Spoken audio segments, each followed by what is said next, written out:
نحمده ونصلي على رسوله الكريم اما بعد۔ بزرگان محترم،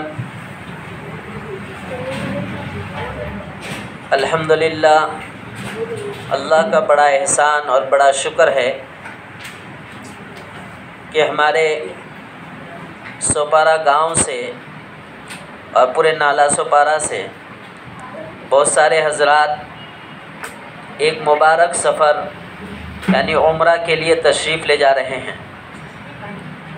یہ بڑی خوش قسمتی کی بات ہے کہ خانہ کعبہ کی زیارت کے لیے اور روضہ رسول کی زیارت کے لیے الحمدللہ جا رہے ہیں۔ اس کے لیے ہم اور آپ کو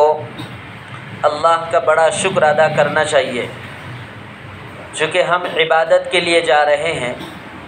اور عبادت کا اصول یہ ہے کہ وہ عبادت بندہ سیکھے۔ جس طرح نماز پڑھنے کے لیے نماز سیکھنا پڑتا ہے، روزہ رکھتے ہیں تو روزے کے مسائل معلوم ہونے پڑتے ہیں، زکوٰۃ دیں تو زکوٰۃ کے مسائل معلوم ہو، حج کو جاتے ہیں تو حج کے مسائل معلوم ہو، اسی طرح عمرہ کے لیے جا رہے ہیں تو عمرہ کے مسائل یاد ہونے چاہیے۔ بنیادی طور پر عمرہ میں 4 چیزیں ہیں۔ ایک تو ہے احرام باندھنا، دوسرا ہے طواف کرنا، تیسرا ہے سعی کرنا، اور چوتھا ہے حلق کرنا یا قصر کرنا۔ یہ 4 اہم اعمال ہیں عمرہ میں۔ اور بہت سارے حضرات جو عمرہ کے لیے تشریف لے جا رہے ہیں، یہ ایک بار نہیں کئی بار جا چکے ہیں، تو ان کو تو یہ اعمال اور افعال معلوم ہیں۔ کچھ حضرات ایسے بھی ہوں گے جو نئے جا رہے ہیں، تو اس لیے یہاں المومن بیت المال فاؤنڈیشن کے زیر اہتمام جو ابھی یہ بچوں کا ایک اہم پروگرام منعقد ہوا ہے، جس میں 2 بچے مدرسے کے الحمدللہ عمرہ کو تشریف لے جا رہے ہیں۔ ان 2 بچوں نے سوالات و جوابات کے انداز میں عمرہ کے بہت سارے اعمال اور افعال کے متعلق معلومات دی ہیں۔ تو اسی آفس سے المومن بیت المال فاؤنڈیشن کی آفس سے بچے بھی حاضر ہیں، ہم بھی ہیں۔ ہم یہ پیغام دیتے ہیں کہ ہم ایک مبارک سفر کو جو جا رہے ہیں، یہ سفر ہمارا سچی میں مبارک ہو۔ ہم جو وہاں پر جا رہے ہیں، احرام کی جو پابندیاں ہیں وہ لازمی طور پر کریں، اور وہاں جانے کے بعد یہ جو 4 افعال ہیں، اچھے سے احرام باندھنا، طواف کرنا، سعی کرنا، حلق یا قصر کرنا، اس میں کسی بھی قسم کی کوئی کوتاہی نہ ہو، ورنہ کیا ہے اتنا لمبا سفر کر کے جا رہے ہیں، اتنا خرچ کر کے جا رہے ہیں، اتنی تکلیف بھی برداشت کرتے ہوئے جا رہے ہیں، اور پتہ چلا کہ عمرہ قبول نہیں ہوا، عمرہ کے افعال اور اعمال کے صحیح نہ ہونے کی وجہ سے۔ تو اس لیے حضرات سے درخواست یہ ہے کہ وہ عمرہ کے اعمال اور افعال اچھے طریقے سے ادا کریں، یہ ہماری درخواست ہے۔ دوسرا یہ ہے کہ وہاں حرم میں جانے کے بعد، چاہے ہم حرم مکہ میں ہوں یا حرم مدینہ میں، جہاں بھی رہیں، ہم اپنے وقت کا صحیح استعمال کریں۔ عام طور پر بزرگوں یہ دیکھا جاتا ہے کہ وقت کا صحیح استعمال نہیں ہو پاتا ہے۔ وہاں جا کر چونکہ ہوٹلوں میں قیام کرنا پڑتا ہے، تو اس قیام کے درمیان آدمی اتنا غافل ہو جاتا ہے یا لاپرواہی ہو جاتی ہے کہ حرم کی تکبیر اولیٰ چھوٹ جاتی ہے، حرم کی رکعت چھوٹ جاتی ہے، بسا اوقات ایسا ہوتا ہے کہ نمازیں چھوٹ جاتی ہیں۔ یہ بہت افسوس کی بات ہے، ہمارا بھی خود دیکھا ہوا ہے الحمدللہ کہ اس طرح کی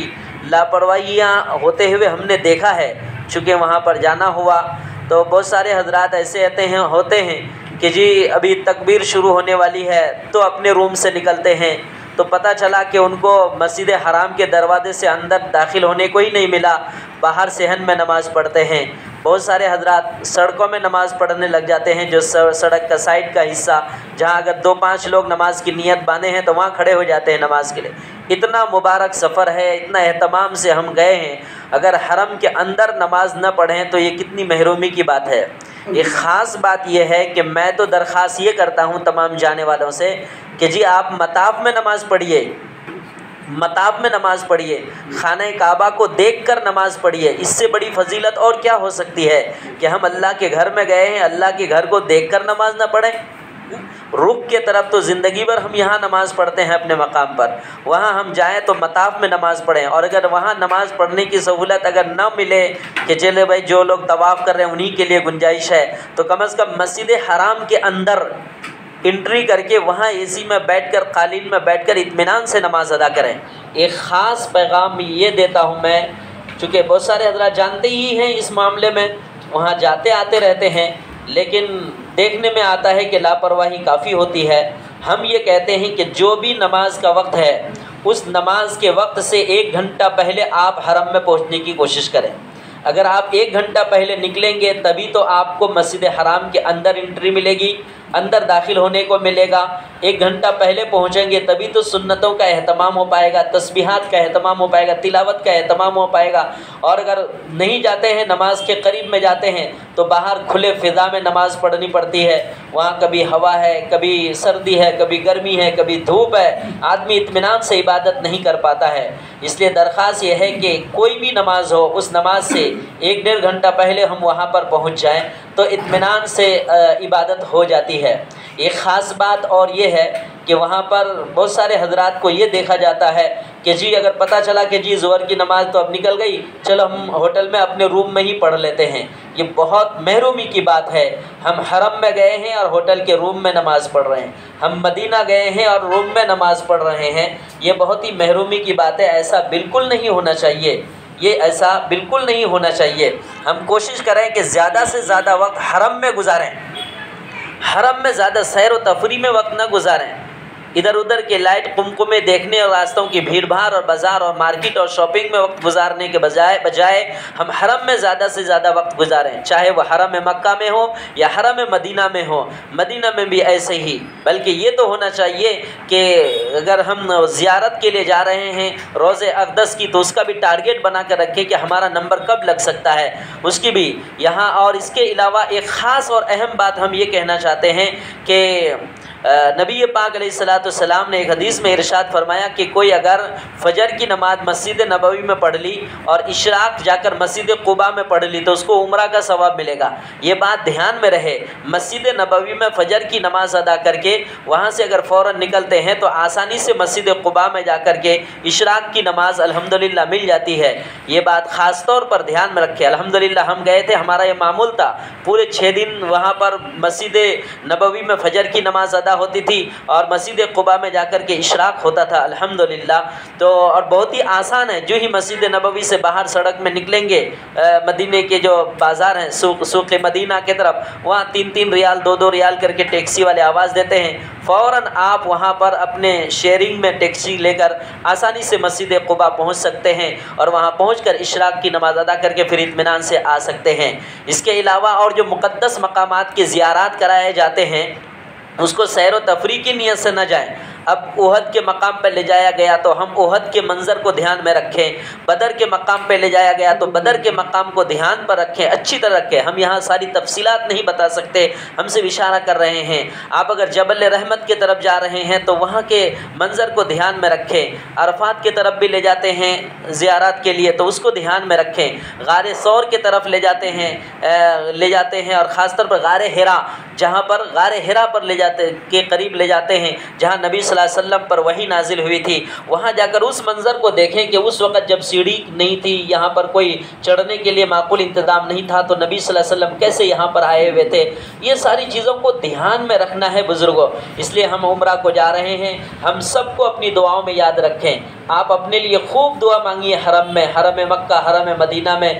مسجد قباء میں اور جہاں جہاں بھی متبرک مقامات پر جائیں گے، خود نالہ سپارہ کو خوب یاد رکھیں کہ ایک فرد کو، ہر امیر، غریب، عالم، غیر عالم، ہر چھوٹا بڑا، مرد عورت، سب کے لیے دعا کریں کہ اللہ سب کی حفاظت فرمائے۔ آپ عمومی طور پر بھی پورے ملک کے لیے دعا کریں کہ اللہ ہمارے ملک ہندوستان میں امن سلامتی عطا فرمائے، اللہ سب کو مل جل کر امن و امان کے ساتھ رہنے کی توفیق عطا فرمائے۔ پورے عالم اسلام کے لیے اور خصوصاً خصوصاً فلسطین کے لیے دعا کریں کہ اللہ تبارک و تعالیٰ ان کی مدد فرمائے، اللہ ان کی حفاظت فرمائے، اللہ ان کے اجڑے دیار کو اللہ آباد کر دے، اللہ ان کی آنکھوں کو ٹھنڈک کرے، ظالموں کو اللہ پاک ظلم سے روک دے، یا اللہ پاک ان کو ہدایت دے۔ یہ ساری دعائیں حرم میں آپ حضرات کریں۔ ہم جو ابھی آپ کے سامنے ہیں ہمیں بھی یاد رکھیں۔ المومن بیت المال فاؤنڈیشن جو ڈانگے کمپلیکس میں چل رہا ہے، الحمدللہ علماء کرام کی نگرانی میں حضرت مولانا عمر صاحب بیٹھے ہیں، الحمدللہ بڑی تندہی کے ساتھ، بڑی جافشانی کے ساتھ، فکر کے ساتھ اس نظام کو چلاتے ہیں۔ نوجوانوں کی کونسلنگ ہوتی ہے،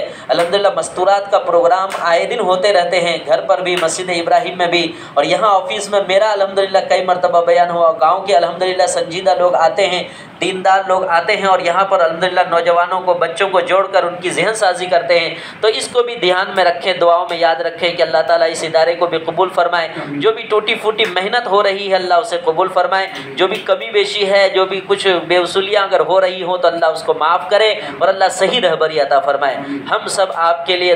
دعا کرتے ہیں کہ جتنے اب تک پہنچ گئے یا جتنے جانے والے ہیں، اور خاص طور پر ہمارے نالا سپارہ سے جتنے جانے والے ہیں، اللہ سب کے سفر کو آسان فرمائے، سب کو اللہ امن و امان نصیب فرمائے، سب کے عمرہ کو اللہ پاک قبول فرمائے، اللہ سب کی حفاظت فرمائے۔ وآخر دعوانا ان الحمدللہ رب العالمین۔ الشکر کل بیدک الخیر کل والیک یرجع الامر کل، اللهم صل وسلم دائما ابدا علی حبیبک خیر الخلق کلہم، ربنا آتنا فی الدنیا حسنۃ وفی الآخرۃ حسنۃ وقنا عذاب النار۔ اے اللہ ہمارے گناہوں کو معاف فرما، یا اللہ خطاؤں سے درگزر فرما، یا اللہ ہر خیر سے مالا مال فرما، ہر شر سے برائی سے ہم سبوں کی حفاظت فرما، پوری دنیا میں انسانیت پر رحم کرم عافیت کا معاملہ فرما، فلسطین کے مسلمانوں کی مدد فرما، اے اللہ ان کی حفاظت فرما، اے اللہ ظالم بننے مظلوم بننے سے حفاظت فرما، ہمارے ملک میں امن و امان نصیب فرما، ہمارے نالا سپارہ کی حفاظت فرما، امن و چین سکون نصیب فرما، المومن بیت المال فاؤنڈیشن کی حفاظت فرما،